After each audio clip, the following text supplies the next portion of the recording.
السلام عليكم ورحمة الله وبركاته، اهلا وسهلا بحضراتكم فيديو جديد. فيديو النهارده ان شاء الله عن الشفاطات الاتحاد الاوروبي والشفاطات الالماني ومفتاح السرعات.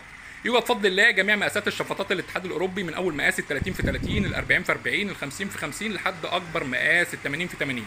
موجود كمان حضراتكم جميع مقاسات الشفاطات الالماني الاصلي، وهوضح لحضراتكم دلوقتي ازاي تعرف الشفاط الالماني الاصلي، لان طبعا حضراتكم الشفاطات الالماني فيها غش كتير.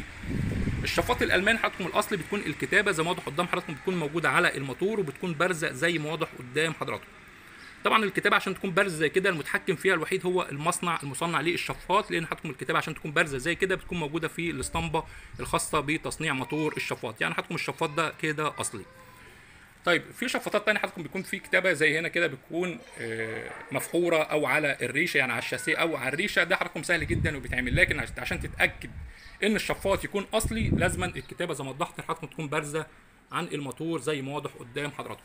ده هنا شفاط 80 في 80، لو شفنا حضراتكم الكتالوج الخاص بمقاسات الشفاطات الالماني، هنا حضراتكم مقاس ال 80 في 80 بيكون 2200 واط، 18000 متر مكعب في الساعه، 1400 لفه، 200 كهرباء 220، وموجود منه كهرباء 380. نفس البيانات حضراتكم هتكون موجوده على الشفاط وهتكون موجوده على الكرتونه. هنا الكرتونه الخاصه بالشفاط ال 80 في 80 2200 واط، كهرباء 220، 18000 متر مكعب، 1400 لفه زي ما وضحت لحضراتكم. هنا كمان معانا الشفاط برده ال 60 في 60 الالماني، 500 واط، كهرباء 220، 6300 متر مكعب، 1400 لفه في الساعه.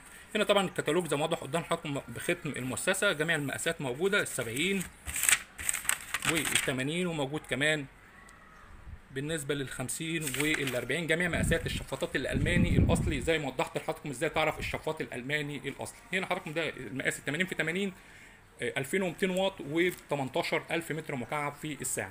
موجود كمان حضراتكم جميع مقاسات الشفاطات الاتحاد الاوروبي، من اول مقاس ال 30 لحد اكبر مقاس ال 80 في 80. وحابب اوضح حاجه لحضراتكم بخصوص الشفاطات الاتحاد الاوروبي، طبعا الشفاط الاكثر مبيعا في الاتحاد الاوروبي هو الشفاط ال 60 في 60.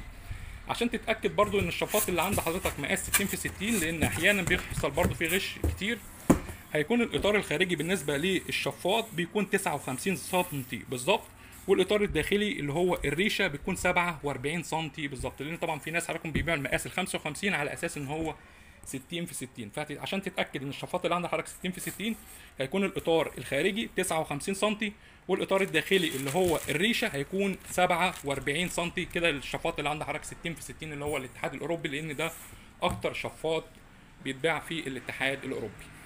موجود كمان حضراتكم جميع مقاسات الشفاطات الالماني، من اول ال 40 ال 50 ال 60 لحد اكبر مقاس ال 80 في 80.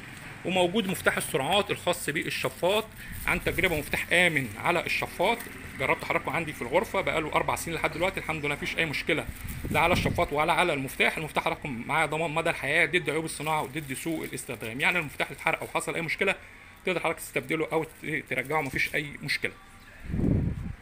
يوجد شحن بفضل الله لجميع المحافظات، وعنوان المؤسسه حضراتكم في عزبه الهجانه مدينه نصر القاهره، ومن على اللوكيشن هتبحث من اي مكان عن مؤسسه ابو مالك هتظهر معاك على طول. شكرا والسلام عليكم ورحمه الله وبركاته.